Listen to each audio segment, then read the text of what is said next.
राजा विक्रम तेज तेज चले जा रहे थे। वह शीघ्र अति शीघ्र शमशान पहुंचना चाहते थे। बेताल को उन्होंने इस बार बड़ी मजबूती से पकड़ा हुआ था। बेताल मुस्कुराया, सुनो विक्रम, रास्ता सहजता से कटे इसलिए मैं तुम्हें एक विचित्र घटना सुनाता हूँ। फिर कहने लगा, गांधार देश में ब्रह्मदत्त नामक एक संपन्न नगर सेठ था। वह राजा का बड़ा प्रिय था। गांधार नरेश ने अपनी प्रजा के हित में अच्छे कानून बना रखे थे। उसके राज्य में सर्वत्र शांति थी। राजा एक पत्नी व्रता था। ऐसा ही नियम उसने अपने राज्य में भी बनाया हुआ था कि कोई एक से अधिक पत्नी नहीं रख सकता। किसी गैर की स्त्री को इस दृष्टि से देखना भी गुनाह था। उसकी इस व्यवस्था पर स्त्रियां बहुत खुश थी। उसके राज्य में सभी सुखी थे। नगर सेठ ब्रह्मदत्त के पुत्र का नाम गुरुदत्त था। गुरुदत्त अत्यंत सुंदर युवक था। वह अविवाहित था। एक दिन की घटना सुनो। राजा विक्रम गुरुदत्त सायंकालीन भ्रमण के लिए बाहर निकला और रास्ते में पड़ने वाले एक मंदिर के सामने रुक गया। अचानक मंदिर में से एक अत्यंत रूपवती युवती बाहर निकली। गुरुदत्त उसे देखता ही रह गया। उस सुंदरी ने भी गुरुदत्त को देखा तो वह लजा गई, पर मुस्कुराकर आगे बढ़ गई। गुरुदत्त बेहाल हो गया। वह वहीं से वापस घर लौट आया और उस युवती के बारे में विचार करने लगा।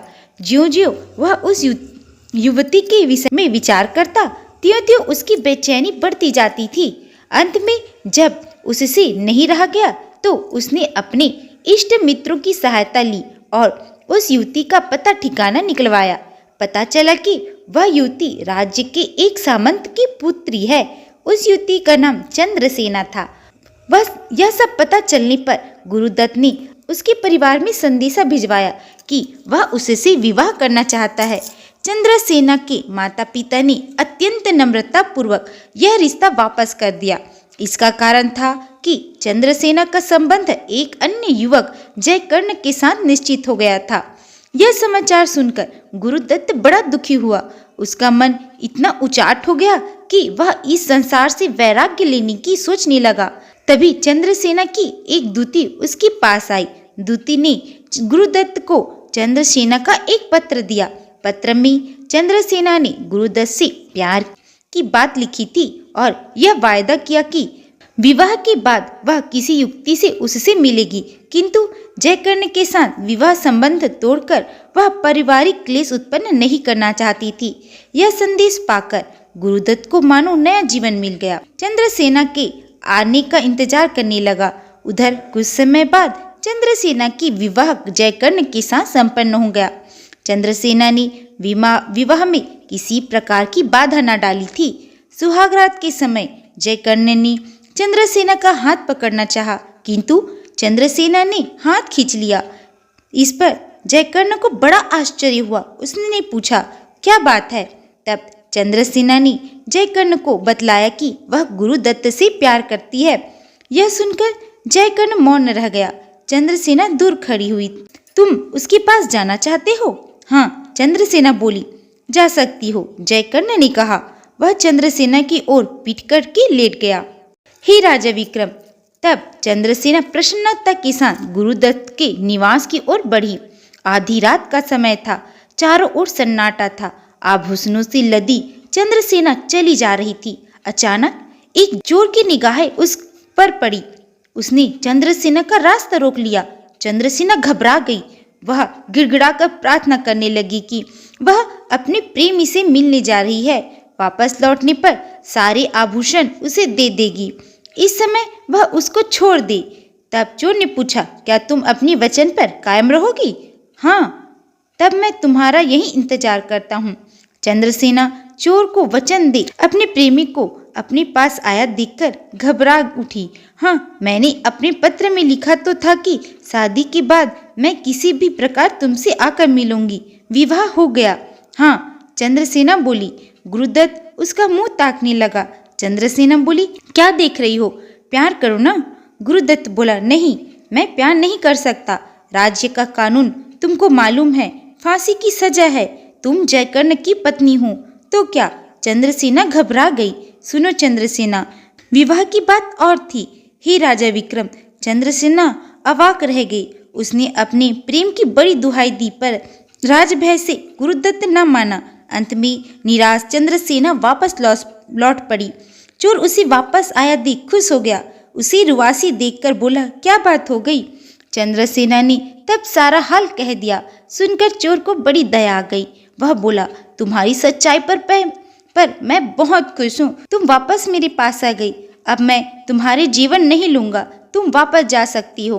राजा विक्रम चोर चंद्रसेना को छोड़कर चला गया। तब चंद्रसेना जयकर्ण के पास आई। उसे देखकर जयकर्ण बोला, तुम क्यों आई हो? चंद्रसेना ने सब बात बता दिया। तब जयकर्ण बोला, अब मैं तुमको नहीं रख सकता। तुम्हारी जहाँ इच्छा हो वहाँ जा सकती हो।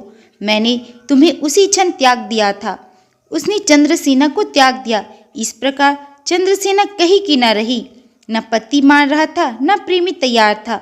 अतएव लोकलाज की भय से चंद्रसेना ने कुएं में कूदकर आत्महत्या कर ली। पूरी कहानी सुनाकर बेताल चुप हो गया। फिर कुछ देर बाद बोला, अब न्याय करो राजा विक्रम। इसमें क्या न्याय करना बेताल? चंद्रसेना मर गई, जैसा किया उसका फल पाया।